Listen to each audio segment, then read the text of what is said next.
Izin, Bu Neneng, apakah terlihat? Ya, sudah terlihat jelas, Dok? Oke, baik. Terima kasih. Assalamualaikum warahmatullahi wabarakatuh. Salam sehat, salam sejahtera buat kita semua.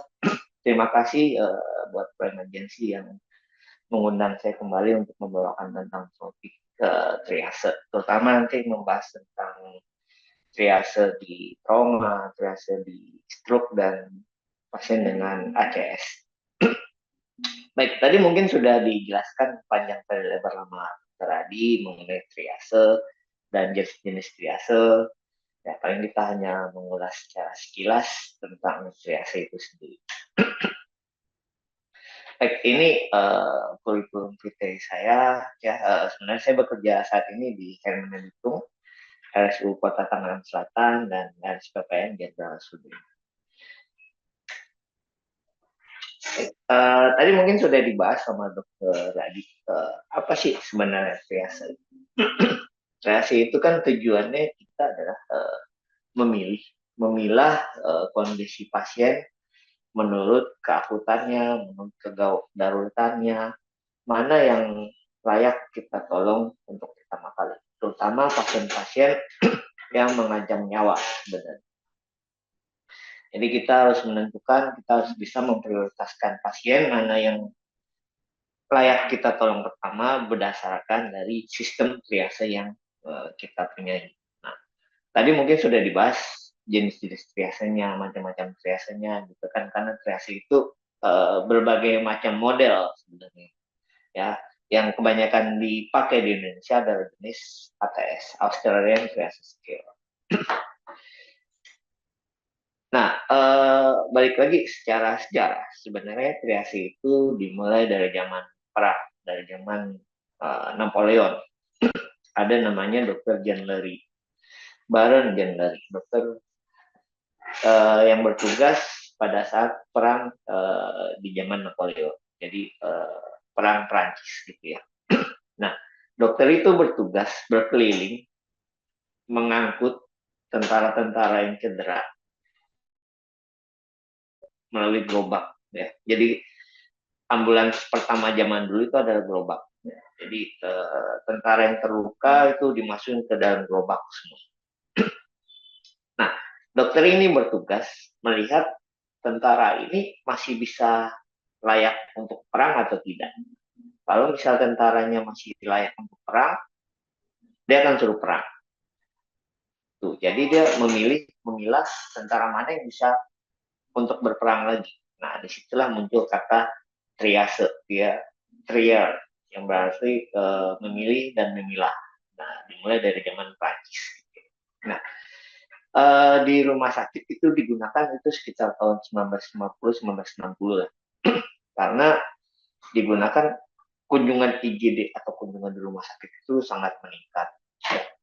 Jumlah kunjungannya banyak, terus banyak yang false emergency sih sebenarnya, pasien-pasien yang false emergency yang datang ke IGD yang dalam kondisi tidak gawat darurat masuk ke IGD. Nah, apalagi jumlah kamar perawatan itu sangat terbatas dibanding jumlah kunjungan IGD. Jadi makanya digunakanlah sistem triase. Jadi memilah pasien-pasien mana yang layak kita prioritaskan, yang layak kita tolong. Nah, jadi konsep triase itu sebenarnya mengidentifikasi kondisi-kondisi pasien yang mengancam nyawa yang mana. Jadi dari airway, breathing, sirkulasinya, ya, mengancam nyawa nggak di pasien. Ya. Terus kita harus memprioritaskan pasien menurut keakutannya. Nah, misalnya gini, pasien datang dengan keluhan demam, kan pasien datang tinggi, jadi banyak yang keluhan demam gitu. Nah, misalnya ada 3 orang dengan keluhan demam, yang satu 38, yang satu 39, misalnya yang satu cuma 36, tapi ngakunya demam, kan banyak. Pasien ngakunya demam, tapi kita cek suhunya 36. Nah, kita tanya, oh udah berapa lama? Berapa hari, misalnya 3 hari, 4 hari gitu. Tapi kalau misalnya kita gali lagi, kalau kita lihat angka kan, angka 39 itu lebih kita prioritaskan. Tapi kalau misalnya kita tanya lagi, suhu 38 tapi dari riwayat kejang, berarti kan prioritas kita akan berubah. Akan menolong yang mengalami kejang dulu, baru kita tolong yang tidak mengalami kejang. Jadi kita prioritaskan pasien menurut yang kondisi mengancam nyawa, menurut kerakutan. Nah, kadang kita ragu, kita mau masuk triase skala berapa nih? Kalau di GD masih pakai merah kuning hijau gitu ya, misalnya masih pakai merah kuning hijau. Saya ragu nih, saya mau taruh di hijau atau saya mau taruh di kuning misalnya. Kalau misalnya ragu-ragu, bimbang gitu, nggak tegas gitu pilihannya. Takutnya kenapa-napa, takutnya banyak ketimbang segala macam. Lebih baik kita prioritaskan yang tadinya hijau kita naikkan ke kuning. Jadi eh, kalau misalnya ragu-ragu, kita harus naikkan ke tingkat yang lebih tinggi gitu. Misalnya dari hijau kita ragu-ragu, ya udah kita naikin ke kuning. Misalnya kuning ragu-ragu, ya udah kita naikin ke merah gitu. Jadi kalau ragu-ragu, kita naikin ke tingkat yang lebih tinggi atau kita istilahnya kita up triase pasien. Nah, tujuan dari triase itu sendiri adalah kalau di GD itu kan misalnya masih pakai istilah merah kuning hijau gitu misalnya. Kita triase, oh benar nih pasiennya kondisinya merah mengancam nyawa. Berarti kita tempatkan di tempat ruang resusitasi, berarti tempatnya benar. Nah, respon waktunya juga benar. Jadi kalau misalnya respon waktu di merah, ada kondisi dengan kondisi merah, berarti kan dia harus segera ditolong pasien. Ya, kalau misalnya kuning, kita butuh waktu 15 menit. Kalau misalnya hijau itu 30 menit. Kalau misalnya kita taruh di merah, berarti waktu untuk pemeriksaan dari dokter, pemeriksaan dari perawatan itu waktunya 0 menit. Nah, kalau misalnya kita taruh pasiennya benar di merah, ditempatkan benar di merah dan waktunya benar di merah ya, 0 menit gitu ya. Jadi pada saat pasien datang langsung ada tindakan medis di situ. Tersedia perawatan yang benar, berarti ruang resusitasi itu berbeda dengan ruang kuning maupun ruang hijau. Karena di ruang resusitasi itu tersedia peralatan yang lengkap. Ada monitor di situ, ada defib di situ, ada trolley emergency di situ. Ya, berbeda dengan kalau misalnya di ruang yang hijau atau di ruangan kuning. Gitu. Belum tentu tersedia monitor, belum tentu tersedia alat-alat yang benar. Jadi pasiennya benar dibawa di merah, berarti di merah itu sudah tersedia peralatan untuk dilakukan resusitasi di pasiennya.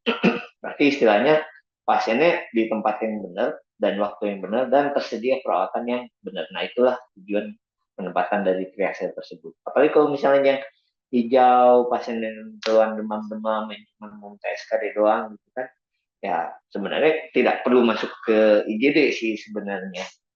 Cukup kita arahkan ke poli atau kita arahkan ke vaskes pertama.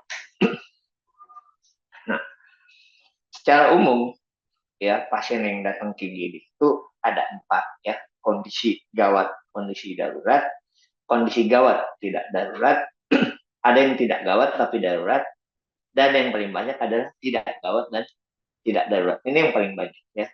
Kalau kondisi gawat darurat, misalnya kondisi pasien sesak napas berat gitu ya, dengan respiratory failure, ya betul tindakan yang tepat untuk RW-nya, misalnya kita butuh tindakan intubasi, berarti kondisi benar-benar gawat tapi darurat. Ada kondisi gawat tapi tidak darurat. Kondisi pasien misalnya terjadi penurunan kesadaran. Kondisi pasiennya misalnya terjadi sesak yang berat. Tapi kondisinya tidak darurat. Nah, misalnya contohnya pasien-pasien dengan kondisi paliatif, kondisi dengan mohon maaf dengan kanker stadium 4 gitu ya. Kanker stadium 4. Nah, itu kan kondisinya gawat tapi tidak darurat, tidak ada goal untuk pasiennya sendiri karena udah paliatif, udah stadium 4 gitu ya. Jadi ya udah walaupun kondisi gawat tapi tindakannya tidak darurat. Jadi kalau gawat itu kondisinya, darurat itu adalah tindakan. Ada yang tidak gawat tapi darurat. Misalnya pasien dengan luka robek di lengan gitu ya, luka robek di lengan. Dan kalau kita lihat kalau tidak kena pembuluh darah kan berarti tidak gawat. Nah, tapi kita butuh tindakan cepat ya, pembersihan lukanya, kita jahit lukanya. Jadi kondisinya tidak gawat, tapi untuk tindakannya kita lakukan darurat ya, untuk pembersihannya, penjahitan lukanya dan lain sebagainya. Nah, yang paling banyak IGD itu adalah tidak gawat dan tidak darurat. Kalau misalnya kita lihat ya, yang datang ke IGD yang benar-benar kondisi gawat darurat itu paling sekitarnya 20%, 20%. Dan selebihnya itu ya kondisi yang tidak gawat, tidak darurat ya. Yang datang ke IGD cuman mau SKD, yang datang ke IGD dengan suhu demam katanya 36, 37 gitu ya. Walaupun demam 38 tapi demamnya baru tadi pagi atau demam baru kemarin kan kondisinya tidak gawat dan tidak darurat. Nah, ini yang harus kita pilih, yang harus kita pilah gitu sebenarnya. Mana yang kondisi gawat, mana yang kondisi yang darurat di pasien yang melalui sistem triase tersebut. Nah, sistem triase itu sebenarnya mungkin tadi sudah dijelaskan teman dokter Adi. Sebenarnya ada dua, yaitu disaster dan non-disaster. Mempunyai dua prinsip yang berbeda. Kalau disaster itu kita menolong pasien sebanyak-banyaknya yang kita mampu tolong. Kalau kondisi pasiennya kemungkinan dia bertahan hidupnya kecil, itu kita langsung label hitam. Jadi kita menolong sebanyak-banyaknya yang bisa kita tolong, sebanyak-banyaknya. Jadi kalau misalnya kehidupan hidup untuk bertahan hidup yang minimal, itu kita tinggalin, langsung kita label hitam. Berbeda dengan non-disaster. Yang non-disaster itu pasien kita perlakukan sebaik-baiknya, walaupun kondisi pasiennya datang di KDTRS apa segalanya, kita lakukan resusitasi.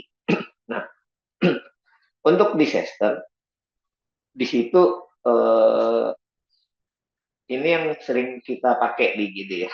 Yang disaster itu yang lambang-lambang itu yang sering dipakai di GD, yaitu merah, kuning, hijau, hitam. Ya, jadi hitam itu hanya ada di triase disaster. Sedangkan di triase rumah sakit, mungkin tadi sudah dijelaskan bahwa tidak ada label hitam sama sekali. Walaupun kondisinya KDRS, kondisinya apnu gitu ya, tidak ada label hitam. Jadi semuanya di label level 1 misalnya. Untuk di triase rumah sakit, kita sebenarnya harus memiliki dua sistem ini ya, disaster dan non disaster. Ya mungkin kita lihat kejadian di Kanjuruhan gitu ya. Terjadi chaos, semua pasien dibawa ke dua rumah sakit, RSUD Kanjuruhan dan RSU Wapa. Nah, otomatis rumah sakit tersebut terjadi disaster, terjadi bencana. Otomatis sistem triasenya akan menjadi sistem triase yang disaster ya, bukan yang non disaster. Jadi kita menolong sebanyak-banyaknya yang mungkin kita bisa tolong. Kalau misalnya dia bertahan di kritis, kita tinggal. Karena kalau kita hanya fokus pada satu orang, yang lainnya juga akan terbengkalai. Yang lainnya akan menjadi sia-sia gitu. Nah, untuk klasifikasi triase sebenarnya secara nasional, internasional itu tidak ada yang umum kita pakai di GD ya, merah, kuning, hijau gitu. Nah, sebenarnya secara internasional itu minimal 4 atau 5 klasifikasi skala triase. Nah, tapi yang umum kebanyakan kita pakai di Indonesia adalah sistem merah, kuning, hijau ini. Ya, walaupun secara ini nggak jelas ini yang sistem merah, kuning, hijau ini, karena sistem merah, kuning, hijau ini hanya berlaku di sistem disaster. Ya, disaster itu ada itu. Nah, maksud saya gini, yang gambar ini menunjukkan bahwa ada petugas triase yang berjaga di depan. Dia yang menentukan ini pasiennya masuknya ke skala mana nih, ke pintu yang mana, apakah masuk ke hijau, kuning, ataupun ke merah. Jadi dia yang menentukan ini pasiennya masuk prioritas mana. Jadi kalau misalnya kita berbicara bahwa nyawa awal pasien datang ke IGD itu tergantung dari petugas triase di depan. Kalau petugas triase di depan ini salah menempatkan pasien, misalnya ditaruh di hijau, sebenarnya pasien itu di merah, kondisi pasien bisa fatal. Karena prioritasnya berbeda, keakutannya berbeda. Ya, sistem resusitasinya juga akan berbeda kalau misalnya kita taruh di merah. Jadi yang bertugas di depan ini setidaknya mempunyai pengalaman, ya, bagaimana mengolah data, bagaimana mengolah anamnesa, bagaimana mengolah TTV dan pasiennya, itu dia menentukan dari data-data tersebut. Dia masuk ke ruang registrasi merah, kuning ataupun ke hijau. Jangan sampai dia salah menempatkan pasien, itu bisa berakibat fatal di pasien. Nah, kalau misalnya pasien datang ke rumah sakit, ke IGD, setidaknya sebaiknya atau sebagusnya gitu, sebagusnya itu pasien melewati dua fase triase, yaitu fase triase primer dan fase triase sekunder.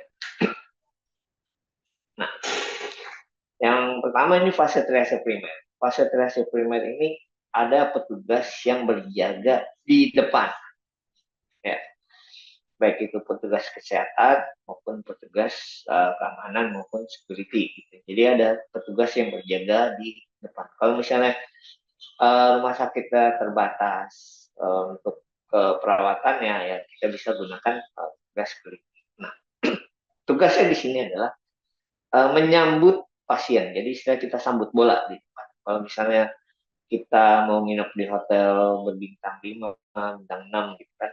Pada saat mobil kita parkir, ada yang bukan pintu, ada yang bawain tas gitu ya. Tugasnya itu sama di sini. Jadi ada pasien datang, kita sambut bola di depan.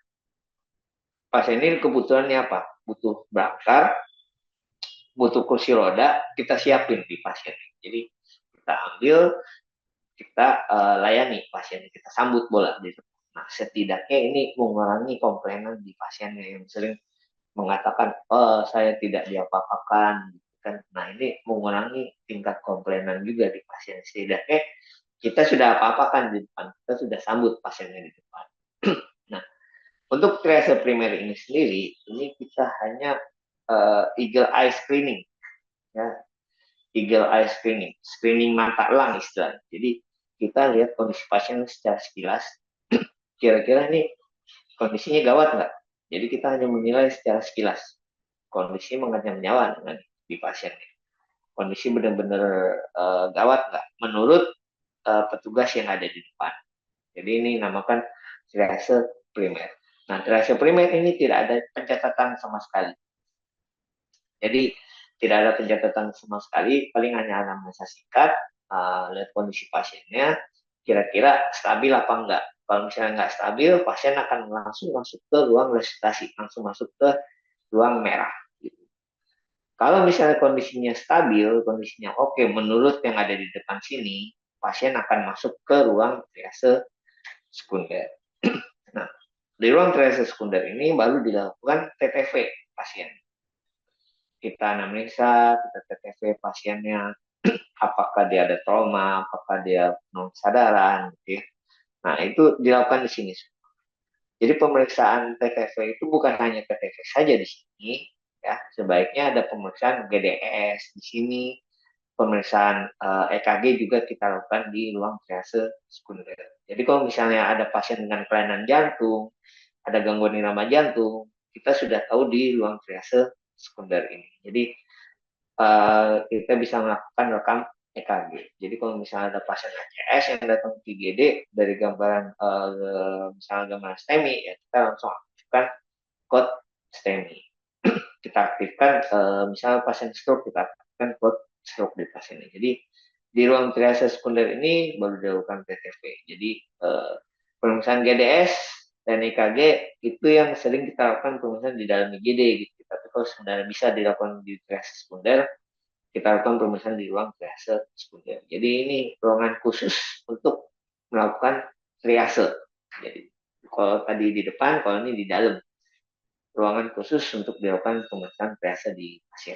Ini IGD yang ideal gitu, yang sebaiknya ada pemeriksaan triase primer dan triase sekunder.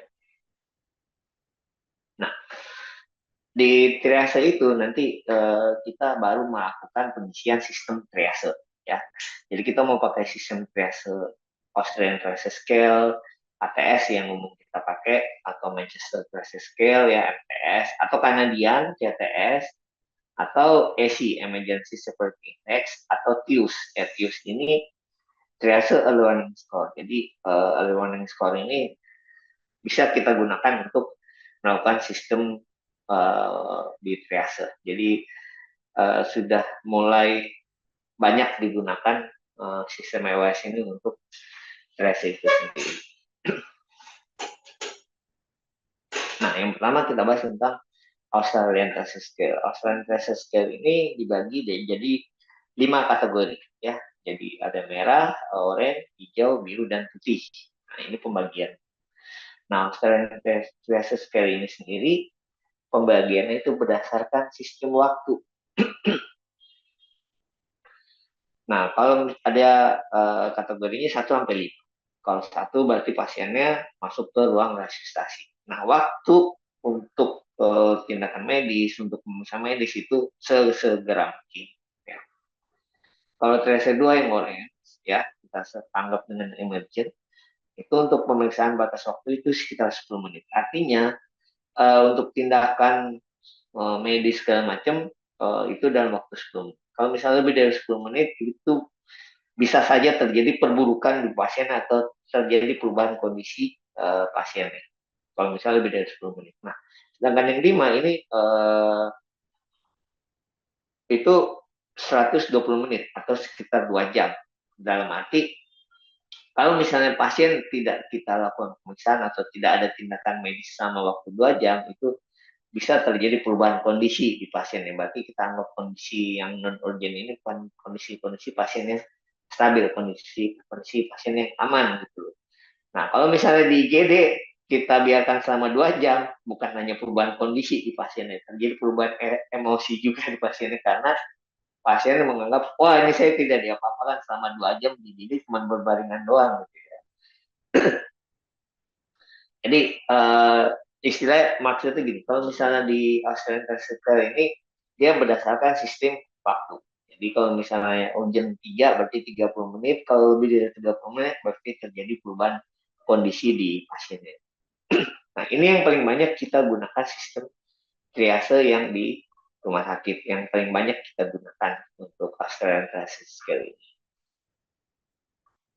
Nah, selanjutnya adalah Manchester Triage Scale. Manchester Triage Scale ini lebih spesifik, lebih sensitif untuk menentukan sistem triasenya. Sama dibagi 5, yaitu merah, oranye, kuning, hijau, dan biru. Ya. Jadi di Manchester ini kita mengidentifikasi masalahnya apa. Gitu. Misalnya kondisi pasiennya sesak. Sesaknya ini karena apa? Dikumpulin tuh analisanya. Terus kita evaluasi alternatif pemberian pengobatannya.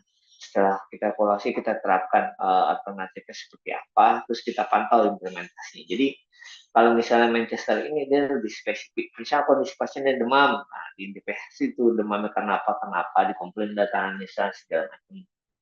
Jadi banyak nggak jarang digunakan karena agak ribet ya, lebih repot untuk penggunaan Manchester Triage Scale ini. Nah, ini misalnya contohnya seperti ini. Ini Manchester ya. Kalau misalnya pasien kondisi sesak napas gitu, kita harus nilai dulu ada gangguan di airway-nya nggak, airway-nya mengancam nyawa nggak, atau pernapasan tidak adekuat, atau stridor rolling, atau pasiennya shock, atau tidak respon sama sekali, masuk ke 1. Nah, kalau misalnya tidak masuk, kita lihat lagi spirometrinya gimana gitu ya, SL2-nya gimana, PFM-nya gimana gitu, walk of breathing-nya seperti apa. Kalau misalnya mengancam nyawa atau onsetnya akut, masuk ke 2. Terus kalau misalnya tidak, kita lanjut lagi sampai ke level ke 5. Jadi kalau misalnya kita lihat, lebih bagus, lebih spesifik, tapi lebih ribet karena dia per gejala gitu. Misalnya gejala demam, misalnya gejala sesak, misalnya gejala kejang gitu. Nah, dia ada algoritma tersendiri. Itu untuk Manchester. Nah, kalau Canadian Pressure Analytic Scale, dia berdasarkan kondisi keluhan pada saat pasien datang. Keluhan pasien datangnya apa? Misalnya kondisinya kada crash, misal kondisi penuh kesadaran, atau misalnya kondisinya sesak napas hebat atau sesak napas gitu ya. Jadi dia melihat saat awal itu, kondisi pasien saat awal itu apa. Nah, kira-kira di kalau sebelah kiri kondisi saat pasien datang yang kuning. Nah, kira-kira diagnosanya apa dari keluhan tersebut ya. Nah, ini karena dia. Jadi kondisi saat pasien datang, kondisi seperti apa? Nah, kira-kira diagnosanya apa? Jadi kalau yang kiri ini kondisinya, yang kanan itu diagnosanya. Jadi sama, ini juga dibagi 5 skala triase. Jadi kita melihat kondisi saat pasien datang, nah kira-kira diagnosanya apa? Nah, ini karena dia triase PP scale atau disebut dengan CATS. Nah, selanjutnya adalah emergency severity index. Emergency severity index ini cukup relatif gampang, ya. Dia mengikuti algoritma seperti pada gambar. Apakah kondisi pasiennya membutuhkan mengancam nyawa atau tidak nih kondisi pasiennya? Ya, butuh tindakan intervensi segera nggak nih pasien? Kalau sekiranya iya, langsung masuk level 1. Kalau misalnya tidak, kita lihat lagi kondisi pasiennya. Apakah dia punya risiko yang tinggi? Apakah kondisi pasiennya sudah terjadi penurunan kesadaran? Ya, atau kondisi pasiennya mengalami nyeri yang hebat atau gimana? Nah, itu langsung masuk ke level 2. Nah, kalau tidak, nah ini kita akan melihat seberapa banyak sumber daya yang digunakan di rumah sakit. Nah, sumber daya itu maksudnya misalnya pasien dikasih oksigen, nah itu pemberian oksigen masuk satu sumber daya. Pasien di pemberian pemasangan infus, nah itu masuk satu sumber daya. Pasien diberi ojak injek secara intravena, nah itu masuk satu sumber daya. Pasien di nebulizer, itu masuk satu sumber daya. Pasien di ronsen, pasien di EKG, ya, nah itu masuk sumber daya. Semakin banyak sumber daya yang digunakan, otomatis pasien akan masuk ke level 3. Jadi semakin banyak sumber daya yang digunakan, itu akan masuk ke level 3. Nah, kalau misalnya dia sumber daya cuma satu, itu akan masuk ke level 4. Nah, kalau misalnya tidak pakai sumber daya sama sekali, misalnya pasien datang berobat, anamnesa sama dokter, pemeriksaan fisik sederhana, sama dikasih resep obat pulang, itu tidak mengulang sumber daya sama sekali, itu langsung masuk ke level 5. Ya, ini sistem ESI. Nah, selain sumber daya, nah ESI juga akan melihat dari nilai TTV di pasien, ya, berdasarkan skala usianya berapa, heart rate-nya dan RL-nya. Jadi yang dilihat heart rate, RL, sama saturasi di pasiennya. Jadi heart rate, RL itu tergantung dari usia pasien pada saat datang ke IGD seperti apa. Nah, jadi nanti setelah itu baru masuk ke level 3, 4, atau 5. Nah, ini sistem ESI. ESI juga gampang digunakan dan bisa diterapkan karena berdasarkan algoritma saja. Nah, selanjutnya adalah triage early warning score. Nah, ini sama seperti EWS-EWS yang ada pada umumnya di GD. Nah, cuman kalau ini ada yang memakai sistem EWS yang sama di GD, ada yang menggunakan modifikasi yang lain. Nah, kalau ini ditambahkan apakah pasien itu trauma atau tidak, tingkat kesadarannya seperti apa. Ini ada tambahan. Jadi ada scoringnya berapa, nanti kita tinggal penjumlahannya masuknya ke mana. Sama seperti EWS yang umum kita gunakan di rumah sakit. Nah, jadi dari nilai EWS tersebut kita tentukan dia masuknya ke level yang mana. Kalau misalnya di rumah sakit EWS-nya masih pakai merah kuning hijau, kita tentukan dia masuk merah kuning hijau atau tidak berdasarkan dari scoring early warning score tersebut. Jadi kalau dari triase warning score, nah dia membagi triasenya berdasarkan dari merah, kuning, dan hijau. Kalau hijau itu scoringnya 0 sampai 4, ya. Kalau scoring kuning 5 sampai 6, kalau merah di atas 7. Nah, kalau EWS ini merah kuning hijau. Jadi tidak ada hitam di sini di pasien ya. Jadi triase di rumah sakit itu tidak ada triase hitam. Nah, terkadang di rumah sakit itu kita menggunakan sistem triase ATS gitu ya. Tapi di rumah sakitnya masih menggunakan sistem merah, kuning, dan hijau. Padahal atas sendiri itu dibagi menjadi 5 kategori triase sebenarnya. Nah, jadi kalau secara algoritma pasien yang datang ke IGD, itu misalnya pasien datang ke IGD, datang ke rumah sakit, pasien dilakukan pemeriksaan triase primer. Nah, dari triase primer ini dilihat kondisi pasien, apakah benar mengancam nyawa atau tidak. Kalau misalnya kondisinya benar-benar mengancam nyawa, pasien akan segera masuk ke ruang triase merah, ya P1 misalnya kita taruh di ruang merah. Kalau misal kondisi pasien aman, pasien tenang, nah kita masukkan ke ruang triase sekunder. Di ruang triase sekunder ini ada perawat yang bertugas di situ. Nah, perawatnya akan melakukan pemeriksaan secara singkat ya. Kita cek airway breathing sirkulasinya, anamnesa singkatnya, kita cek TTV-nya, lakukan pemeriksaan EKG, dilakukan pemeriksaan GDS di situ. Dari anamnesa, dari data-data yang kita dapat, kita tentukan pasien ini masuk ke skala triase yang mana, tergantung sistem triase rumah sakit yang kita punyai, mau pakai yang mana, mau pakai yang ATS, ESI apa segala macam itu terserah dari pihak rumah sakit. Dari data-data tersebut baru kita tentukan dia masuknya ke merah, kuning ataupun ke hijau. Nah, dari ruang triase primer ini ada alur yang ke bawah. Nah, alur yang ke bawah ini adalah tujuannya supaya keluarga pasien yang datang ke IGD tidak semuanya masuk ke ruang IGD, ya. Misalnya pasiennya 1, keluarga 12 gitu. Kan nggak mungkin semuanya masuk ke IGD 12-12-nya gitu. Jadi otomatis kita lakukan pembatasan. Nah, keluarga kalau bisa diusahakan di luar melakukan pendaftaran dan tunggu di ruang tunggu di situ. Karena yang banyak komplainan, yang banyak ini adalah pihak keluarga yang terkadang nggak diapa-apain lah, masuk ruangan lama lah, apa segala macam lah, obatnya tetesannya lama lah, apa segala macam. Yang banyak komplain adalah pihak keluarga pasien. Padahal pasiennya nggak terlalu banyak komplain gitu. Nah, sebaiknya untuk mengurangi komplainan ya pasien keluarganya kita suruh tunggu di ruang tunggu di pasiennya. Kalau misalnya anak-anak bolehlah 1 minggu.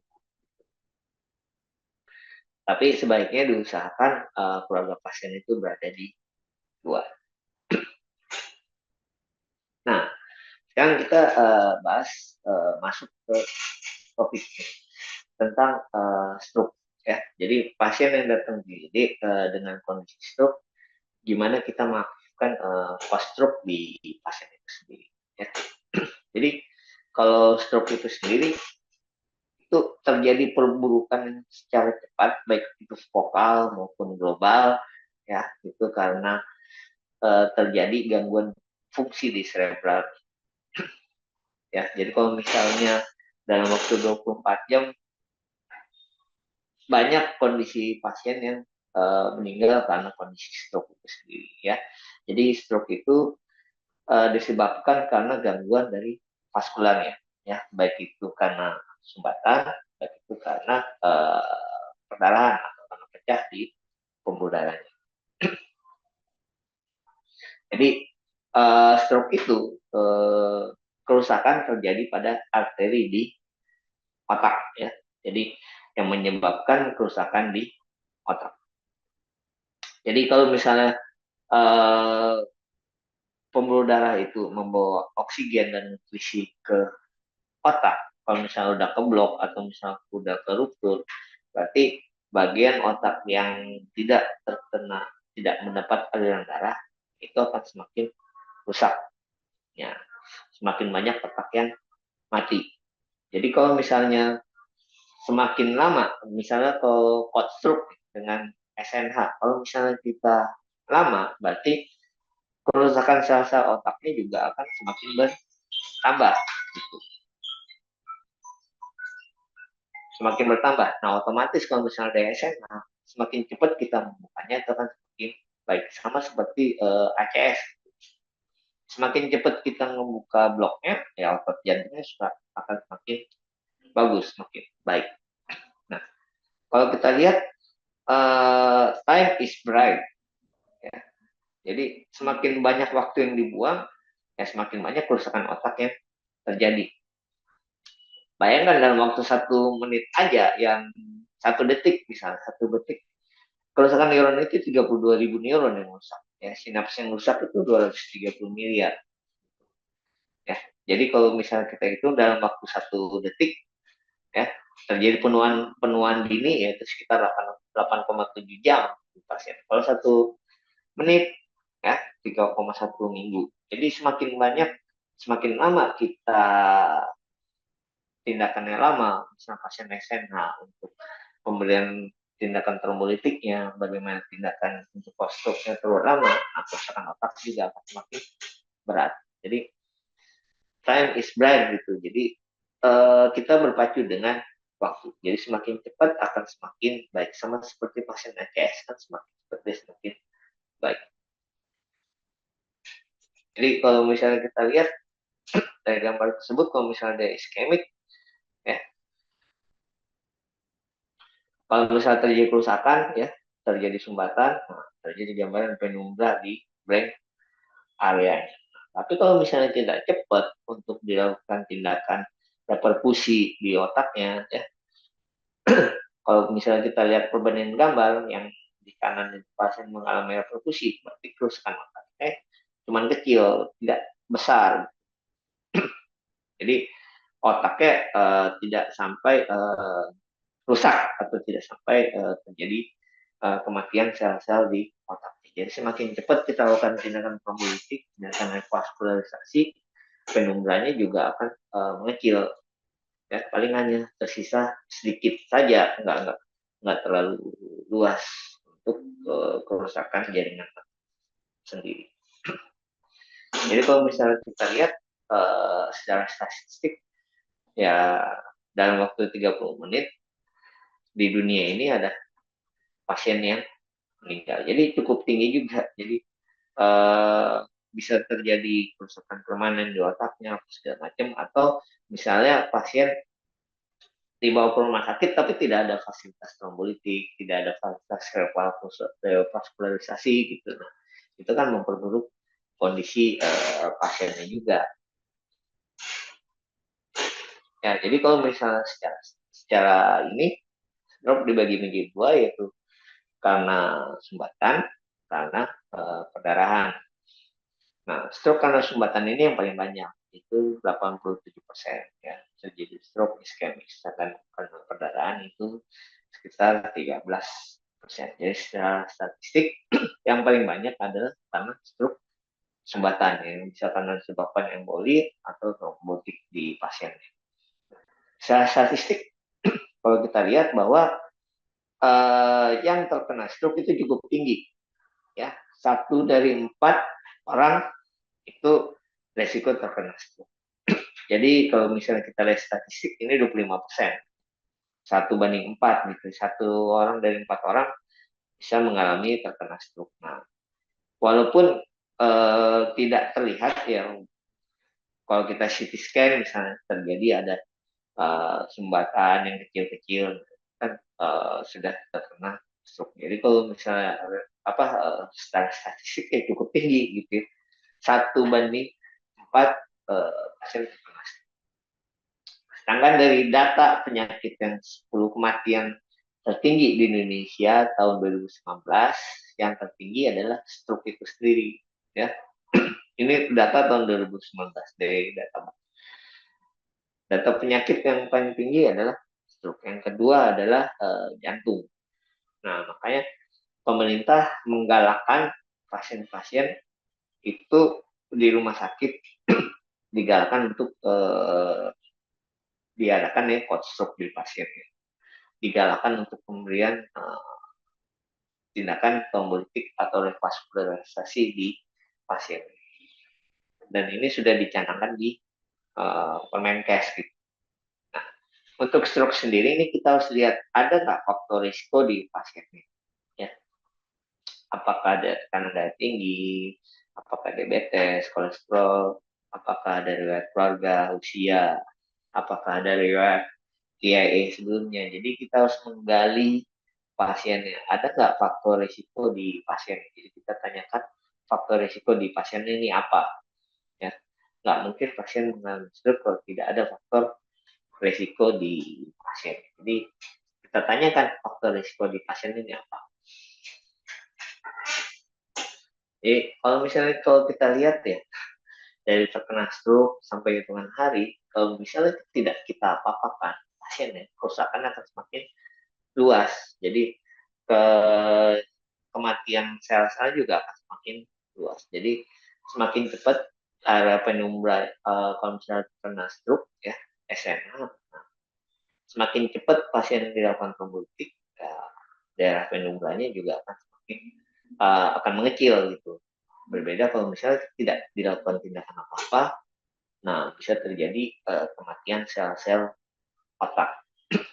Nah, terkadang pasien datang ke IGD dengan kondisi TIA, ya, pasien dengan penampakan stroke, hemiparese dextra atau hemiparese sinistra, gitu. Kan sama sekali. Tapi dalam waktu sekitar 1 jam itu dia kembali normal kembali naik. Sebelumnya TIA, transient ischemic attack. Nah ini juga hati-hati pasien-pasien dengan TIA ini. Ini kita menganggap dia sebagai warning atau waspada bisa terkena stroke di pasiennya atau bisa memprovokasi terjadi stroke nantinya. Jadi harus ada kontrol di pasiennya. Jadi untuk pasien harus rutin kontrol ya, tindakan pengobatan segala macam, berubah pola hidup segala macam ya, supaya tidak terjadi stroke di pasiennya. Jadi kalau terjadi TE berarti kalau misalnya kemungkinan besar pasien bisa terkena stroke. Nah, kalau kita lihat pasien yang terkena stroke ya rata-rata akan mengalami kecacatan atau disability ya paling banyak. Sedangkan yang pasien stroke yang tidak ada disability paling hanya sekitar 10%. Jadi dari jumlah pasien stroke paling hanya 10% yang tidak mengalami adanya disability atau kecacatan. Pasiennya tidak cacat ya, tidak ada gejala sisa dari stroke-nya. Ya. Yang paling banyak adalah severe disability ya. Jadi pasiennya bed rest total, hemiparese, gitu ya, hemiparese motoriknya cuma satu, nggak bisa gerak apa sama sekali. Nah, itu yang paling banyak. Jadi pasien mengalami severe disability itu paling banyak 40%. Dan begitu juga dengan gejala-gejala minor, ya, itu hanya paling juga banyak itu 40%. Nah, bagaimana kalau misalnya pasien datang ke IGD? Setidaknya dari awal triase kita sudah bisa menentukan ini pasien mengarah ke stroke atau tidak. Jadi pada saat di triase datang ke IGD, kita menggunakan metode BIFAS. Ya, jadi pasien datang di triase di IGD kita gunakan mode BIFAS. Ya, B itu balance loss, pasien mengalami kehilangan keseimbangan, ada perubahan dari mata, apa dia isopor, anisopor, apakah ada nistagmus atau tidak, ya.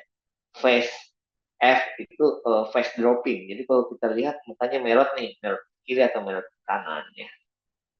Yang A-nya ini kita nilai lengannya, apakah ada kelemahan nggak di pasiennya? Apakah dia lengan lemah sebelah kiri, lemah sebelah kanan? Ya. Nah, S-nya itu sukar untuk bicara atau pasien mengalami bicara yang agak kadel. Nah, itu kita masuk ke fase. T itu time untuk kita lakukan tindakan reperkusi di pasien kalau misalnya sudah datang ke rumah sakit. Nah, gejala yang lainnya selain bifas tadi ya, kita lihat pasiennya tidak merasakan ya, atau lemas di sisi wajah, kaki, tengah lengan nih satu sisi, pasien tampak kebingungan ya, uh, kesulitan untuk bicara atau kesulitan untuk memahami pembicaraan, atau pasiennya sulit untuk berjalan, misal terjadi pusing berputar, terjadi gangguan keseimbangan atau koordinasi, ya. Pasien mengalami nyeri kepala hebat yang tanpa diketahui sebabnya itu apa, atau pasien kesulitan untuk melihat, kita lihat matanya ada eye drop, eye dropping, atau misalnya matanya sokol gitu ya, atau ada nystagmus di pasiennya, itu gejala-gejala dari stroke itu sendiri. Nah, kalau misalnya kita menggunakan BIFAS, ya, FAS itu bisa mengidentifikasi 69-90% pada pasien stroke. Nah, pasien-pasien dengan stroke yang terkena di bagian sirkulasi posterior, kalau misalnya kita gunakan BIFAS ini terkadang tidak terlihat, ya, terkadang jadi miss di situ, terutama pasien-pasien dengan perdarahan di bagian posterior, ya, sekitar 40% terjadi tidak menunjukkan gejala bifasnya, jadi terkadang menjadi miss di situ, sekitar 40%. Nah, net ini bisa bertambah. Jadi kalau kita lihat dia ada kelemahan di ekstremitasnya, ada gangguan kegiatan, ada ataksia, ya. Tapi kesulitan untuk mengidentifikasinya itu meningkatkan spesifisitas dari fas tersebut, ya. Nah, kalau dulu kan kita pakai fas, nah sekarang kita pakai bifas, ya.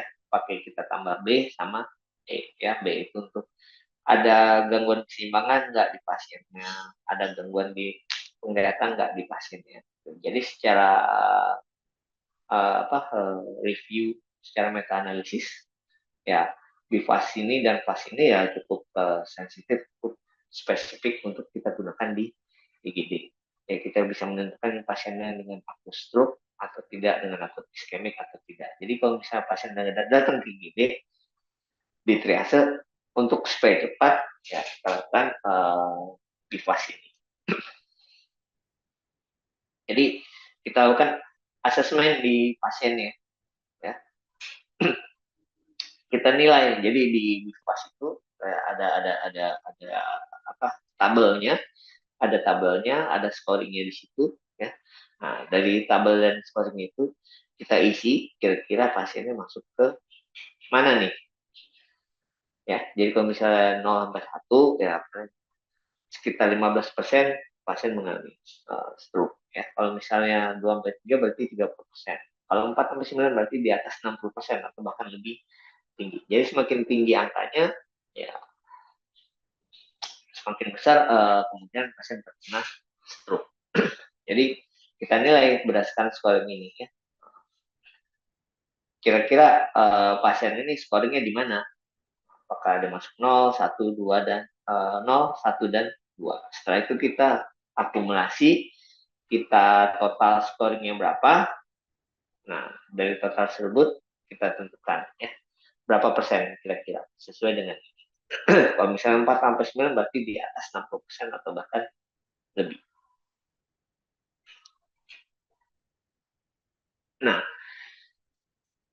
kalau bisa pakai stroke, yang paling penting adalah gimana kita tindakan reperfusi di pasien, tindakan trombolitik di pasien. Kalau misalnya di rumah sakit, ya otomatis setidaknya kita ada fasilitas untuk dilakukan tindakan trombolitik. Ya, semakin cepat tindakan trombolitik diberikan, ya, vaskularisasinya akan semakin baik, ya. Ini ada gambar. Jadi ada perbedaan. Di gambar kiri ini pasien terkena sumbatan terus dilakukan tindakan trombolitik. Nah, otomatis terjadi revaskularisasi di situ. Otomatis pembuluh darah juga akan terbuka di situ. Nah, kalau misalnya kita ketemu seperti itu, berarti kita segera mengaktifkan code stroke di pasiennya. Jadi kita untuk memprioritaskan kondisi pasiennya. Jadi asesmen pasiennya seperti apa. Berarti kita concern di pasiennya sudah terkena stroke.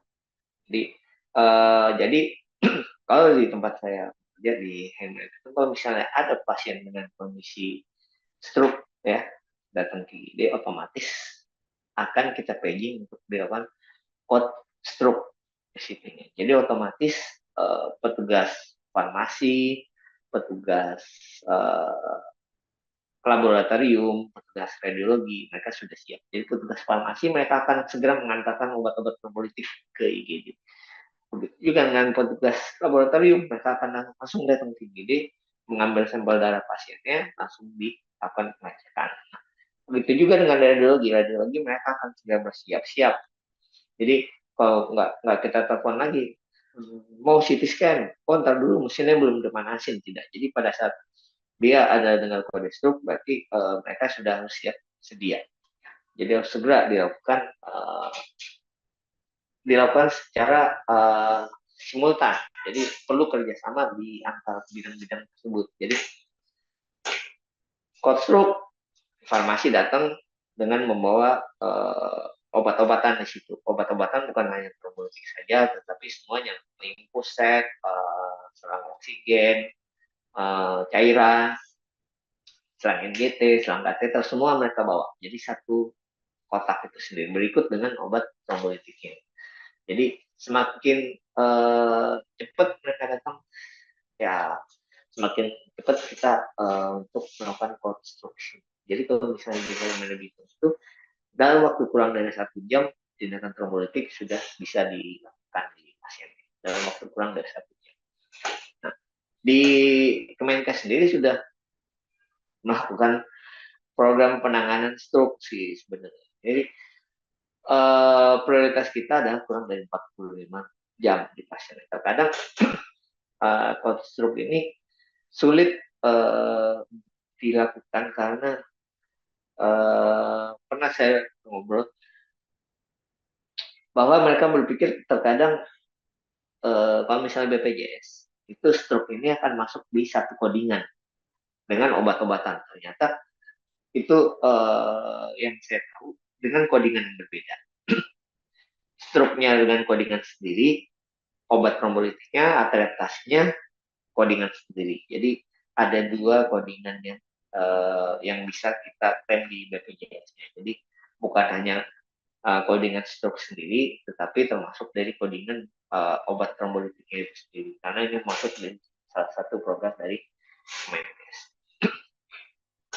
Jadi kalau misalnya kita terkena stroke, ada pasien yang stroke, ya pilih pasien yang sesuai, yang bisa melakukan rekanalisasi atau revaskularisasi di pasiennya. Jadi ada rumah sakit yang ada sarafnya, ya bisa melakukan tindakan trombolytiknya, ada stroke unitnya gitu. Nah itu kita sebut dengan stroke. Ada yang rumah sakit dengan comprehensive stroke center, ya. Jadi mereka ada bedah saraf yang sewaktu-waktu bisa melakukan tindakan trombektomi di pasien. Jadi kita harus memikirkan kondisi pilihan rumah sakit ini yang mana sesuai di pasien. Jadi kalau misalnya ada sakit yang ada fasilitas, setidaknya ada fasilitas trombolisis di pasien. Ya, jadi berdasarkan dari nilai-nilai BIFAS tadi, ya, kalau misalnya sampai 3 gitu, nah kita curiga ke stroke, berarti kita harus kirim ke rumah sakit yang stroke ready hospital. Setidaknya mereka punya obat trombolitik, ya, atau ada stroke unit di rumah sakit. Kalau tidak ada, pasien bisa dimasukkan atau dirawat di ruang ICU, tapi setidaknya dia ada tindakan trombolisis di pasien.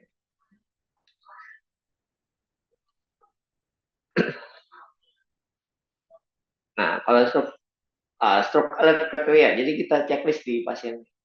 Apakah onsetnya kurang dari 24 jam, ya, gula darahnya di atas 60, ya. Apakah ada abnormal finding pada saat di hospital, gimana, apakah ada defisit neurologis, apakah ada head trauma atau tidak gitu ya.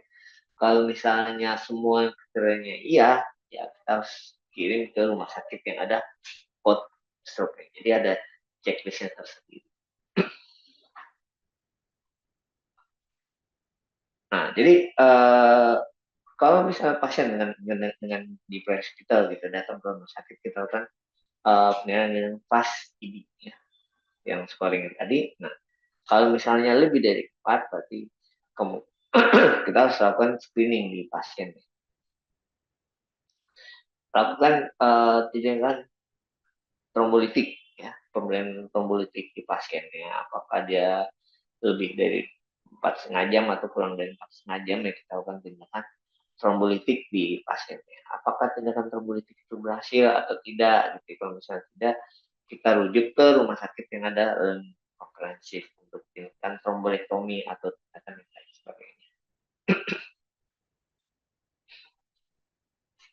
Nah, kalau misalnya pasien dengan suspek akut stroke, ya, kita uh, bawa ke rumah sakit yang tidak ada fasilitas trombolitiknya di rumah sakit, otomatis pasien akan kita rujuk lagi ke yang ada fasilitas trombolitiknya. Jadi pasien seperti hospital tour ya, jadi akan keliling gitu ya. Jadi akan dibawa ke rumah sakit yang ada tindakan trombolisisnya. Nah, kalau misalnya dari tindakan trombolisis ini tidak berhasil apa segala macam, berarti perlu kita rujuk ke rumah sakit yang perlu tindakan komprehensif, maka sampai tindakan trombektomi di pasien.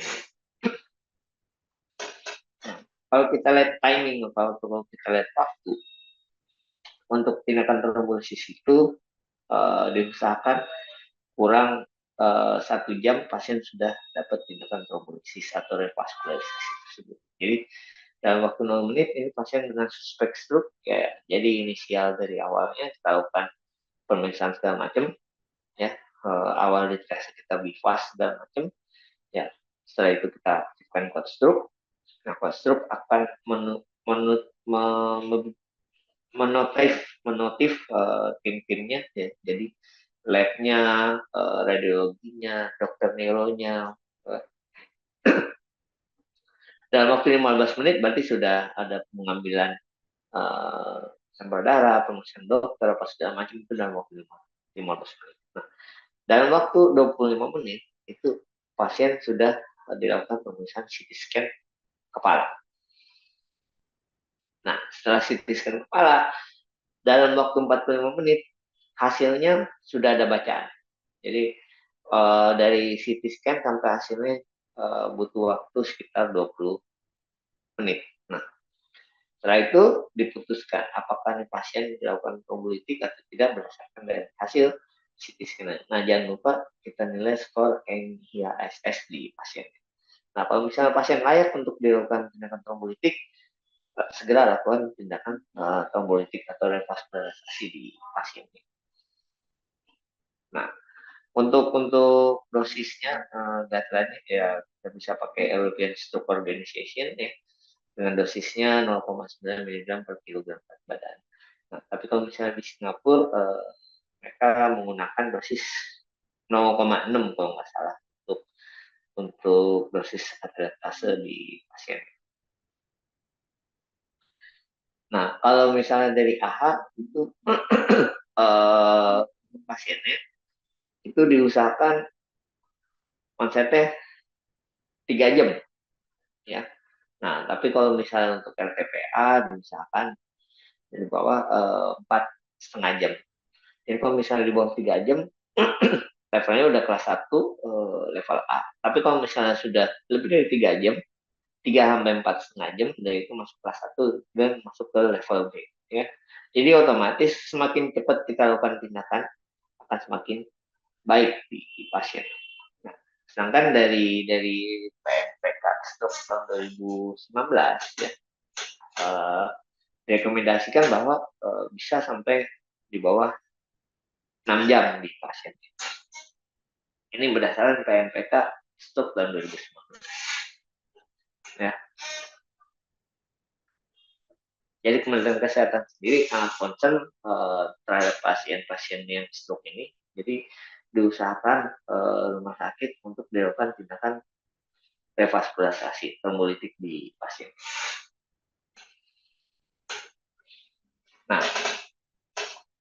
sebelum dilakukan tindakan trombolitik di pasien, kita lakukan checklist di pasien. apakah dia inklusi kriteria atau eksklusi kriteria, sama seperti pasien ACS sebelum dinaikin trombolitiknya sudah dilakukan checklist di pasien. Ada kontraindikasi relatif, ada kontraindikasi absolut nggak di pasien. Ya, jadi kita checklist dulu di pasien.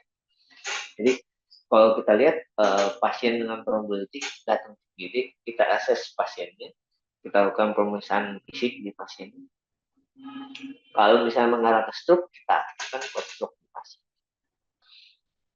Dengan menggunakan paging biasanya, ya, seperti pasien cardiac arrest, kita lakukan code dulu. Nah, ini dilakukan code stroke, jadi dilakukan paging, jadi semuanya langsung terdengar, baik farmasi, radiologi, ya, maupun laboratorium, sampai ke dokter spesialis.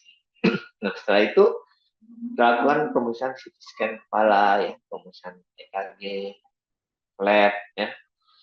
Nah, dalam waktu 20 menit, 25 menit dilakukan CT scan kepala, dan 45 menit dalam waktu 20 menit setelah CT scan, berarti 45 menit hasilnya sudah ada. Kita inform konsen di pasiennya, apakah bersedia dilakukan tindakan trombolitik apa tidak dengan segala resiko, ya, bahkan kita resiko misal sampai perdarahan di intrakranial atau bahkan sampai terjadi kematian di pasien, ini kita harus inform konsen di pasien. Kalau memang setuju, langsung kita lakukan tindakan trombolisis di pasien. Jadi target waktu kita adalah 1 jam dari saat pasien datang. Nah, pasien datang ke IGD, ya, timeline-nya dalam waktu 10 menit, berarti kita sudah mengevaluasi pasiennya, dari sudah diperiksa oleh dokternya, tim medis segala macam, sudah dilakukan pemeriksaan segala macam. Nah, dalam waktu kurang dari 15 menit, dokter spesialis neurologisnya sudah dilakukan kontak, sudah dilakukan komunikasi, bahkan kalau misalnya ada di rumah sakit, ya visit di rumah sakit. Dalam waktu 20 menit dilakukan pemeriksaan CT scan kepala, ya, CT scan kepala dulu. Kalau misalnya lebih tinggi lagi bisa dilakukan ke MRI, tapi awalnya kita lakukan CT scan kepala. Dalam waktu kurang dari 45 menit, berarti bacaan CT scan-nya itu sudah ada. Ya, bacaan CT scan-nya sudah ada, apakah dia stroke SNH, stroke sumbatan atau bukan, apa ada stroke perdarahan atau bukan. Jadi dalam waktu kurang dari 45 menit. Nah, dalam waktu 60 menit, kurang dari 60 menit, pasien sudah dilakukan pemakaian arterial atau trombolitik di pasien. Nah, jadi target kita itu 60 menit. Ya, pasien datang ke IGD, dicurigai stroke, ya, dokter jaga IGD-nya atau dokter emergensinya melihat nih curiga stroke, konsepnya kurang dari 45 jam gitu. Langsung kita aktifkan, langsung kita lakukan pemeriksaan konsultasi ke neurologi, ya, DBJP neurologi, dilakukan pemeriksaan CT scan atau MRI di kepalanya. Jadi pada saat awal kita lakukan di fast tadi, fast atau fast ID tadi, jadi pemeriksaan di pasien. Jadi dalam waktu 10 menit sudah ada pemeriksaan EKG, GTS, ya, pengambilan laboratorium, nah, penilaian NIHSS di pasiennya, ya, pemeriksaan lain, langsung konsul ke bagian neurologi. Nah, DPC neurologi ini akan mengkonfirmasi ini pasien stroke iskemik. Nah, dia akan mengklarifikasi konsep gejalanya berapa, bagaimana, NIHSS-nya bagaimana, baru diorder untuk pemberian obat atelet tase. Jadi sudah dilakukan tindakan trombolitik di pasien. Start trombolitik dengan dosis 0,6 sampai 0,9 mg per kilogram berat badan. Jadi untuk dosis pertamanya kita berikan 10% bolus, dan sisanya kita drip dalam waktu 1 jam. Jadi kalau misalnya awalnya itu kita bolus dulu 10% dari dosis yang kita dapat, Nah, sisanya kita drip dalam waktu 1 jam. Lakukan tindakan trombolytik, setelah tindakan trombolytik. Nah, pada saat dalam waktu 1 jam ini, kita harus memantau TTP pasiennya, kondisi pasiennya, apakah terjadi perdarahan atau enggak, apakah terjadi penurunan kesadaran atau enggak, ya, apakah pasiennya shock atau enggak, itu kita pantau. Jadi ada perawat yang standby berada di sebelah pasien, benar-benar berada di sebelah pasien. Pasien tidak ditinggalin. Jadi pemantauannya bisa setiap 5 menit, bisa setiap 10 menit di pasiennya. Jadi kita catat TTP pasiennya, kondisi pasiennya seperti apa, kesadaran seperti apa, itu kita pantau. Ada kertas pemantauan di pasien. Jadi kalau misalnya pasien dengan gejala stroke, ya ada threshold officer, ada dokter di IGD, dan ada operator. Operator ini bertugas untuk mengaktifkan code stroke di pasiennya. Jadi kalau misalnya di Helen itu kita menggunakan paging, ya. Kalau misalnya code stroke, ya kita menggunakan gejala fast, ya. Mulutnya mencong, ya, tangannya lemah, bicaranya velo, dan waktunya kurang dari 4,5 jam. Jadi kita langsung aktifkan code stroke. Jadi targetnya itu 0 menit. Jadi pada saat pasien datang kami kita aktifkan code stroke. Nah, dalam waktu 10 menit kita lakukan rapid survey stroke. Jadi airway breathing sirkulasi disability pasiennya seperti apa, apakah ABC mengancam nyawa atau tidak, ya. Kita lakukan anamnesa, pemeriksaan fisik. Jadi lakukan penanganan awal kegawat daruratan di pasiennya. Kalau misalnya pasiennya curiga ke arah peningkatan TIK, ya kita turunkan peningkatan TIK-nya, ya. Dengan cara head up 30 derajat, pemberian oksigen, nah itu kan salah satu untuk menurunkan tekanan TIK. Jangan lupa dalam waktu 10 menit ini kita nilai NIHSS score-nya, ya, checklist probability-nya seperti apa. Nah, dalam waktu 10 menit kita lakukan order, CT blend order, ya, penyiapan alat-alat, ya, alat-alat penyiapan obatnya, ya, pemeriksaan darah lengkap, PTA, PTT, gitu, ya, lab work, elektronik. Dalam waktu 15 menit kita sudah informasikan ke DPJP.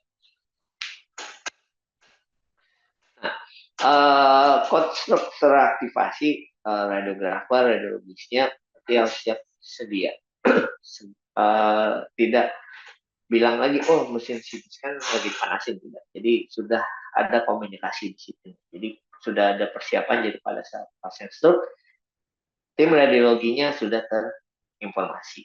Ya, setidaknya mereka sudah mendengarkan, sudah terinformasi, oh bahwa ada pasien stroke dan akan dilakukan pemeriksaan CT scan di kepalanya. Jadi inisiasi pertama ada kita CT scan kepala dan waktu target 25 menit. Untuk hasil CT scan-nya dengan target waktu 45 menit. Jadi dokter radiologinya juga harus siap sedia untuk membaca hasil CT scan tersebut. Jadi take-home message kepada pasien stroke ini adalah, kuncinya adalah waktu adalah otak, time is free. Jadi waktu yang semakin cepat, ya, apalagi hospitalnya bagus, ya, dengan diagnosa udah penerapan fase bagus, terus medical service bagus, jadi pasien dibawa ke rumah sakit yang ada fasilitasnya juga bagus. Nah itu kan menentukan apa kondisi pasien di rumah sakit itu seperti apa, apakah dia berjalan baik atau berjalan bagus, kondisinya baik atau tidak. Nah, selanjutnya adalah acute coronary syndrome. Nah, acute coronary syndrome ini secara umum adalah pasien mengeluh nyeri dada, ya, keluhan nyeri dada yang tidak nyaman, ya, di bagian di dadanya, baik itu di tengah, baik itu di luar hati, gitu, ya. Nah, pada pasien-pasien dengan ACS, coronary syndrome, ini terjadi karena trombusnya itu terjadi ruptur. Jadi plak-plak yang terbentuk di koroneri itu terjadi ruptur sehingga menyumbat, terjadi sumbatan. Nah, pembuluh darahnya bisa terjadi rekonstruksi maupun tidak. Tapi intinya adalah terjadi penurunan aliran darah, baik itu secara mendadak ya ke aliran darah jantung lainnya, sama seperti stroke tadi. Jadi semakin lama ya aliran darahnya semakin keblok ya jantungnya juga semakin banyak yang terjadi sel-sel yang rusak. Nah, untuk mendiagnosa pasien ini mengarah ke ACS atau tidak, ya kuncinya cuma tiga. Dari gejala, dari EKG, dan cardiac marker. Nah, dari gejalanya ini kita tentukan dia tipikal atau atypical chest pain di pasien. Kalau misalnya dia typical chest pain, ya kemungkinan besar dia mengarah ke ACS. Ya, selanjutnya kita nilai dari EKG-nya. EKG mengarah ada gambaran STEMI, NSTEMI, atau gambaran perubahan di EKG. Selanjutnya adalah cardiac marker. Nah, untuk diagnosa ACS ini, dua dari gejalanya, baik itu simptom, cardiac marker maupun EKG, dua saja yang positif, berarti kita sudah mengarah ke ACS. Tapi intinya pada saat datang ke IGD, kunci utamanya adalah anamnesa di pasien, gejala di pasien. Apakah dia mengarah ke typical chest pain atau atypical chest pain di pasien. Jadi kalau misalnya pasien dengan keluhan nyeri dada dan IGD, baik itu di tengah, baik itu bisa ditentukan lokasinya maupun tidak gitu. Setidaknya kita lakukan pemeriksaan EKG di pasien. Karena seringkali bahkan sering saya temukan bahwa pasien di ruang perawatan juga kita sering miss untuk pemeriksaan EKG ya, karena kita beranggapan oh ini pasien datang dengan nyeri ulati itu utama, pasien datang dengan nyeri ulati berarti kita anggap dengan dispep, otomatis wah pasti cuma dispep aja. Nah tapi kita tidak menggali lebih dalam dispepnya ini ke tipikal atau atypical chest pain di pasiennya. Jadi kita tentukan nyerinya nih tipikal atau atypical. Setidaknya kita lakukan pemeriksaan EKG, EKG di pasiennya, apakah pasien menunjukkan gambaran ST elevasi atau gambaran hati normal atau ST depresi atau ST elevasi. Kalau misalnya pasien dengan keluhan nyeri dada ada gambaran ST elevasi dan keluhan nyeri dadanya itu tipikal, ya berarti kita menganggapnya dengan N, N dengan STEMI atau pasien dengan akut coronary syndrome ACS. Nah, untuk pemeriksaan cardiac sendiri ini untuk menentukan apakah dia unstable angina atau non kardiak. Nah, kalau misalnya dia tidak menunjukkan gejala tipikal chest pain ya enzima atau troponin ini juga kita tidak perlu pemeriksaan, kecuali kalau misalnya kita temukan dia mengarah ke tipikal chest pain, nyeri dadanya lebih dari 20 menit ya kita lakukan pemeriksaan troponin untuk membedakan dia UAP atau STEMI nantinya. Tapi kalau misalnya dari pemeriksaan awalnya mengarah ke atypical chest pain ya tidak perlu pemeriksaan troponin di pasien. Jadi pada saat datang ini pasien datang dengan dicurigai mengarah ke ACS atau tidak. Gitu. Dalam waktu 10 menit kita sudah melakukan pemeriksaan EKG di pasien. Ya. Nah, dari pemeriksaan EKG ini kita tentukan dia STEMI atau ST ACS. Nah, untuk pemeriksaan selanjutnya kita bisa lakukan pemeriksaan angiografi pasien atau bahkan pemeriksaan USG. Jadi nanti final diagnosa pasiennya apakah dia ke STEMI, NSTEMI, unstable angina atau non ACS. Jadi bukan dari cardiac origin. Nah, kita harus waspada nih lokasi-lokasi nyeri dada di pasiennya. Nah, nyeri dada yang bisa di nyeri dada di belakang ya, nyeri dada di menjalar ke leher atau bahkan menjalar ke bahu bahu kiri maupun bahu kanan, dengan kiri maupun dengan kanan, pokoknya ada penjalaran kita anggap dia dengan ACS. Karena selama ini kita beranggapan bahwa penjalaran menjalar ya menjalarnya ke kiri kita beranggapan, kalau menjalar ke kanan gimana gitu. Nah, tetap kita harus berpikir ke arah ACS dulu sampai terbukti tidak menjalar ke rahang atau bahkan menjalar ke punggung apa segala macam. Pokoknya dia ada penjalaran di pasien. Nah, kalau misalnya ada chest pain atau nyeri dada di pasien ya kita pakai singkatan Socrates ya. S itu sisi yang terkena di daerah mana? Kebanyakan di daerah sentral atau di daerah retrosternal pasien. Onsetnya mendadak atau akut onset di pasien.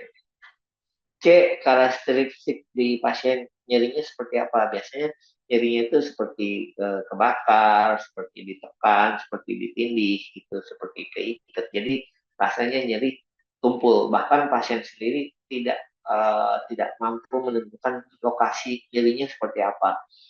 Terkadang kan pasien datang ke IGD, datang dari pulang nyeri dada, tapi dia bisa menentukan lokasinya persis tepat gitu. Nah, terkadang kita harus tanya, suruh tarik nafas dalam bertambah nyeri atau tidak. Kalau misalnya dia bertambah nyeri, ya kemungkinan kecil dia mengarah ke ACS. Jadi kita harus ingat karakteristik dari nyeri dada tersebut ya, biasanya berat atau rasa terbakar, rasa tertindih gitu ya. R selanjutnya ada radiasi atau penjalaran nyeri baik itu ke lengan kiri, lengan kanan, baik ke rahang bahkan ke tulang belakang bahkan ke punggung gitu. Nah, berarti ada penjalaran di situ. Yang A berarti pasien ini ada keluhan tambahan, misalnya ada sesak nafas, ada mual, ada keringat dingin, itu keluhan-keluhan. Nah, untuk durasi waktunya lebih dari 15 menit atau enggak. Jadi kalau misalnya di bawah 15 menit, berarti kita anggap dia stable anginnya. Kalau misalnya di atas 15 menit, ya kita anggap dia unstable, baik itu nanti UAP, STEMI maupun dia STEMI. Ada faktor pencetus atau faktor yang membuat dia bertambah meredakan rasa nyerinya gitu. Rasa nyerinya berkurang gitu, misal dengan penggunaan nitrat apa segala macam.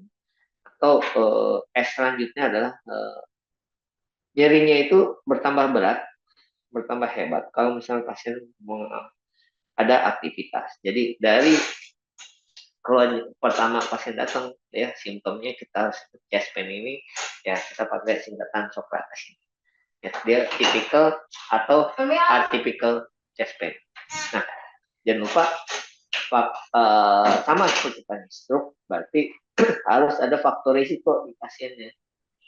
Di pasien-pasien dengan ACS harus ada faktor risiko di pasien, baik merokok, hipertensi, DM, gitu ya, kolesterol, ya, ada turunan keluarga. Nah itu harus ditanyakan.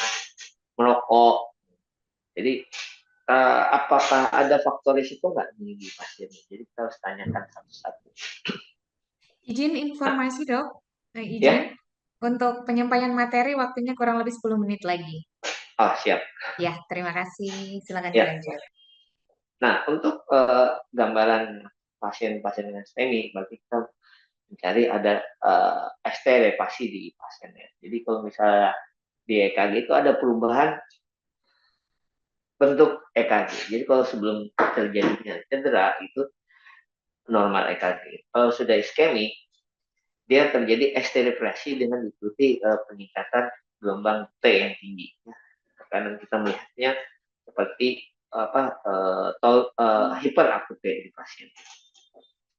Kalau sudah terjadi pasien, berarti sudah akan terbentuk gambaran esterifikasi di pasien. Nah, kalau setelah terbentuk esterifikasi, nanti akan terbentuk gelombang Q, ya, Q. Nah, kalau sudah terjadi fibrosis di pasiennya, ya, ST segmen dan P-wave-nya bisa kembali ke bentuk normal seperti gelombang EKG normal pada umumnya. Tetapi kalau misalnya terjadi ada gelombang Q di situ, gelombang Q ini menjadi persisten atau gelombang Q ini menjadi menetap di situ. Nah, ini contoh-contoh gambarnya. Kalau misalnya gambar A itu berarti gambaran kondisi normal EKG sebelum terjadi ACS atau sebelum terjadi serangan. Yang B itu sudah terjadi iskemik ya. Jadi ada ST depresi dengan diikuti gelombang T yang tinggi. Ya. Sedangkan kalau infak, ya, ongoing infak, nah, terjadi ST elevasi seperti gambar C dan D. Jadi ada gelombang ST-nya sudah mulai terjadi ST elevasi. Sedangkan kalau sudah fibrosis, ya, nah, sorry, yang di D ini sudah terbentuk gelombang Q, ya, ST elevasi mulai turun, sudah terbentuk gelombang Q di pasien. Nah, sedangkan yang E, ya, ongoing infak, Q-nya tetap, uh, gelombang T-nya menjadi depresi. Sedangkan yang F itu sudah terjadi fibrosis, gelombang Q-nya menetap, gelombang yang lainnya mulai normal. Nah, terkadang kalau kita ketemu gelombang Q ini, kita sebut dengan myocard infarct. Nah, simptom sudah dari KG sudah. Nah, sekarang kadar enzim. Nah, kadar enzim ini penting untuk kita ketahui kapan dia terjadi peningkatan kadar enzimnya. Jadi pada saat awal pasien dengan serangan ACS, yang pertama meningkat itulah myoglobulin, ya, CK-CKMB itu yang pertama kali meningkat. Nah, sedangkan pemeriksaan di rumah sakit yang paling banyak adalah pemeriksaan troponin. Troponin ini kita harus tanyakan dulu di pasiennya, serangannya itu sudah berapa lama, ya, karena kalau troponin ini munculnya 3 jam setelah pasien serangan. Jadi kalau misalnya di bawah 3 jam, hasilnya bisa saja negatif di pasiennya. Jadi pasien datang dengan keluhan nyeri dada, kita cek troponinnya, tapi nyeri dada di bawah 2 jam gitu. Nah, kemungkinan hasil troponinnya masih negatif. Nah, kita harus tahu bahwa troponin itu muncul 3 jam setelah pasien mengalami serangan. Jadi pada saat awal-awal pasien mengalami serangan, yang paling pertama muncul adalah CKMB itu sendiri. Nah, kalau kita bicara EKG, jangan lupa bahwa tidak semua pasien dengan ST elevasi itu mengarah ke ACS tadi, ya. Nah, banyak DD-DD-nya dengan ST elevasi sendiri, ya. Kita dengan singkat elevation, ya, ST elevasi, nah, DD-nya dengan elevation.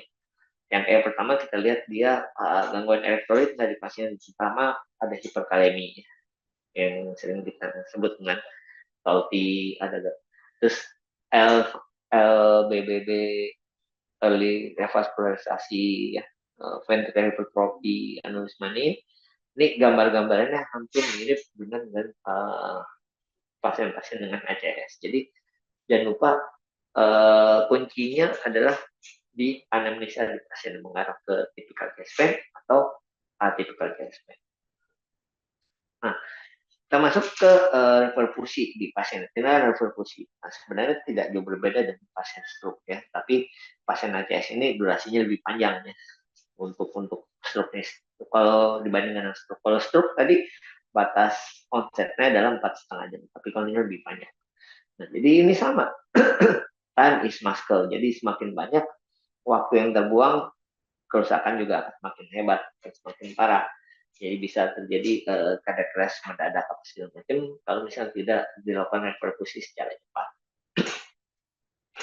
Nah, kalau misalnya pasien dengan keluhan ini ada yang menyebabkan delaynya, apakah delay di pasiennya atau sistem IMS-nya yang delay. Jadi kalau misalnya pasiennya delay, terkadang nanti dulu bawa ke rumah sakit apa segala macam, jadi delay di pasien. Terus kalau misalnya delay di IMS, pasien akan menghubungi pelayanan ke hospitalnya untuk menyembuh dengan menggunakan ambulannya. Apakah di ambulans ini bisa menegakkan dia ke arah STEMI, ke ACS atau tidak, gitu, ya. Nah, itu ditentukan juga di ambulans. Atau pasiennya langsung datang ke rumah sakit yang tidak ada fasilitas trombolitiknya atau tidak ada fasilitas PCI-nya, gitu. Ya, atau pasien datang ke ada fasilitas PCI-nya. Nah, yang jadi masalah adalah banyak rumah sakit yang tidak ada fasilitas PCI maupun fasilitas trombolitiknya. Jadi otomatis pasien akan dirujuk lagi ke rumah sakit yang ada fasilitas PCI maupun politik. Jadi kalau misalnya pasien dengan STEMI, diagnosis STEMI, nah pasien ini akan dirujuk. Kalau misalnya di rumah sakitnya tidak ada fasilitas PCI atau pasien dengan menggunakan ambulansnya, pasien akan dirujuk ke rumah sakit yang ada. Apakah waktu untuk PCI-nya ini bisa nggak di bawah 2 jam untuk dilakukan tindakan PCI? Kalau misalnya di bawah 2 jam bisa dilakukan tindakan PCI di rumah sakit tersebut, ya dilakukan tindakan PCI. Tapi kalau misalnya ada kendala, ya rumah sakit tersebut ada pasien PCI, tapi ada kendala misalnya dokternya apa segala macamnya, ya terjadi keterlambatan di situ, bisa lebih dari 120 menit atau di atas 2 jam, tindakan strateginya diganti, bukan PCI, berarti diganti menjadi tindakan fibrinolytik di pasien.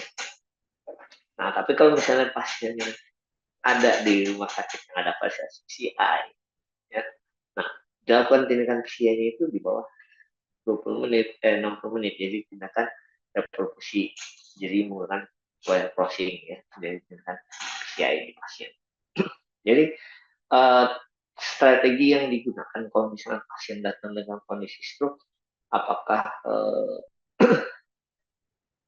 rumah sakit tersebut ada PCI atau tidak. Kalau misalnya tidak ada PCI, otomatis dilakukan tindakan fibrinolytik, ya, fibrinolytik strategi di pasien. Tapi untuk pasien-pasien HTS sendiri disarankan adalah PCI. Tapi kalau misalnya tindakan PCI-nya itu sendiri lebih dari 2 jam, ya otomatis tindakan reperfusi yang kita gunakan, ya, yaitu menggunakan bolus fibrinolytik di pasiennya.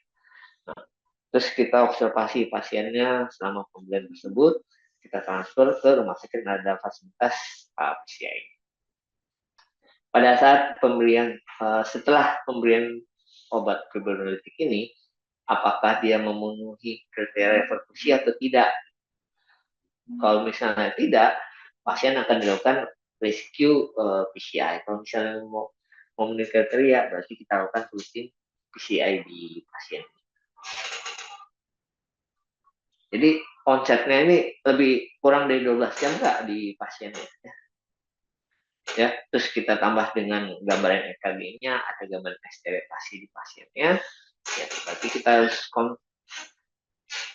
tiba di rumah sakit atau di bawah 10 menit itu pasien sudah ada pendekatan diagnosanya pasien mengarah ke STEMI atau tidak. Jadi berdasarkan simptom sama dari gambaran EKG-nya. Gambaran EKG-nya mengarah ke STEMI atau tidak. Ya, kalau misalnya itu kita lakukan primary protokol PCI di pasien, ya, ya pemberian obat-obatan, ya, aspirin, CPG, kemudian kopidoga, apa segala macam, ya kita lakukan tindakan kalau misalnya ada PCI kita lakukan tindakan PCI di pasien. Jadi waktu adalah miokardium. Kalau tadi waktu adalah otak, jadi ini menit akan terus berlanjut gitu. Semakin lama semakin jelek kondisinya. Time is muscle. Jadi simptomnya seperti apa, mengarah ke ACS atau tidak, apalagi ditambah dengan gambaran EKG. Jadi targetnya dalam waktu 10 menit pasien sudah ada hasil EKG-nya. Kita emergency, kita lakukan triase pasiennya, pemberian obat-obatan, ya, aspilat, propidogrel, ya, bahkan heparin. Nah, terus kita lakukan instruksi untuk dilakukan aktivasi kode STEMI. Jadi pada saat pasien datang di triase di IGD, kita asesmen pasien dia mengarah ke critical chest pain atau tidak, atau menyesal mengarah ke critical chest pain.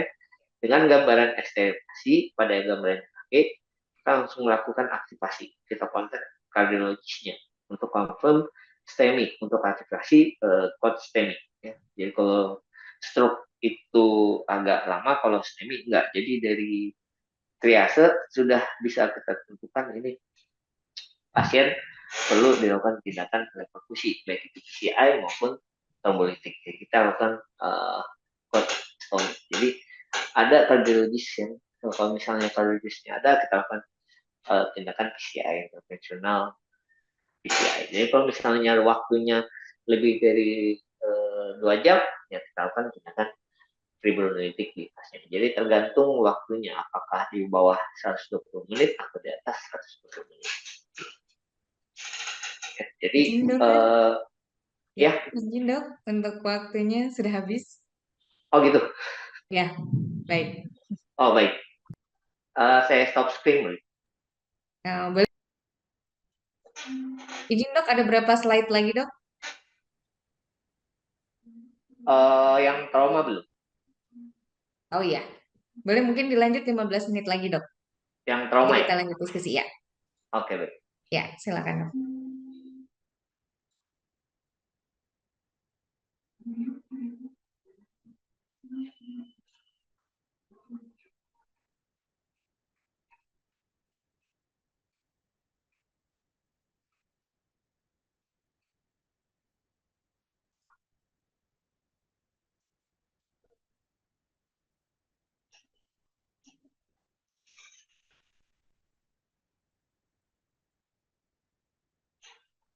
Oke baik. Nah kalau trauma kematiannya cukup tinggi ya. Jadi kalau kita lihat primordial pasien-pasien trauma itu pada menit pertama yang kita sebut dengan immediate death ya, yang dari primordial yang selanjutnya ada early death, jadi hitungan menit sampai ke jam. Yang selanjutnya adalah hitungan hari sampai ke minggu, yang itu tersebut dengan late death kalau misalnya pasien-pasien trauma. Nah, kalau pasien trauma kita ada kriteria pasien trauma tergantung dari usianya 15 sampai 69 tahun ya, kita nilai airway, breathing, sirkulasi ya, disability pasiennya seperti apa. Terus kita menilai bagian tubuh mana yang terkena, apakah leher, kepala dan lain sebagainya. Kalau misalnya kita lihat, kita anamnesa lagi nih pasien atau tidak gitu ya. Nah, kalau kita kalau misalnya geriatrik, usianya juga akan berbeda ya, di atas 70 tahun ya kita nilai. Kalau pasien trauma terutama adalah framing survey-nya ya, airway, breathing, sirkulasinya kita nilai seperti apa. Nah, tadi level 1. Ada level 2 pasien-pasien trauma ya, kita nilai pasiennya yang tidak memenuhi kriteria level 1 tadi, apakah intubasinya untuk diantar kita rujuk atau segala macam, atau adanya faktor depresi tengkorak, jatuh dari ketinggian ya. Ini kriteria pasien dengan level 2. Nah, ini pasien-pasien dengan kriteria level 3 bisa dibaca sendiri. Untuk algoritma pasien-pasien yang pre-hospital ya, kita lakukan code trauma ya, kita, kalau ini menggunakan Simpson. Apakah hemodinamiknya stabil atau tidak ya? Kalau misalnya ya pasiennya unresponsif nggak terhadap pemberian cairan, pemberian darah, kalau misalnya tidak, berarti kita harus lakukan code stroke di pasiennya. Jadi notify kalau misalnya di pre-hospital, berarti kita harus mewarning rumah sakit untuk bersiap-siap sedia pasien dengan code stroke, dengan kondisi yang tidak berespon dengan pemberian cairan atau pemberian transfusi darah. Nah, jadi pada saat datang ke IGD, jadi pasien-pasien dengan kosong itu berarti di IGD di rumah sakit sudah bersiap sedia untuk menerima pasien. Jadi di pre-hospital melakukan operan antara pre-hospital dengan yang di rumah sakit. Nah, dan di rumah sakit ini diaktifkan tim trauma itu sendiri. Jadi ada dokter bedah, dokter bedah saraf, ada dokter ortopedi, terus pemeriksaan radiografi segala macam. Jadi terkoneksi semuanya. Jadi sama seperti pasien stroke, sama seperti pasien ACS tadi. Jadi dilakukan secara tim. Jadi kalau misalnya ya langsung dilakukan tindakan operasi, tindakan pembedahan gitu. Nah, kalau misalnya tindakan pembedahan, kira-kira nih pasien yang butuh darah, ya butuh masif transfusi atau tidak. Jadi sudah siap semua. Jadi kalau misalnya sudah ada kode trauma, berarti sudah siap untuk dilakukan tindakan operasi, untuk dilakukan permintaan darah tersebut di pasien. Jadi kalau misalnya kita lihat ya bersama dengan apa kode stroke dengan kode ACS tadi ya. Kalau misalnya pasien trauma, berarti kita lakukan aktivasi semuanya berkumpul gitu. Jadi kalau stroke kita pakai dokter neuro, ACS dokter jantung. Nah, kalau ini kita bekerja sama dengan bedah ya, bedah torak, bedah umum, bedah ortopedi dan lain sebagainya. Jadi mereka harus siap sedia. Jadi otomatis pasien segera akan masuk ke tindakan pembedahan. Nah, jangan lupa kita nilai pasiennya ya, BPS-nya, sistolic blood pressure-nya. Nah, kalau ada pediatrik, kita nilai dengan pediatric trauma score, PTS. Oke, baik. Mungkin itu saja yang bisa saya sampaikan. Saya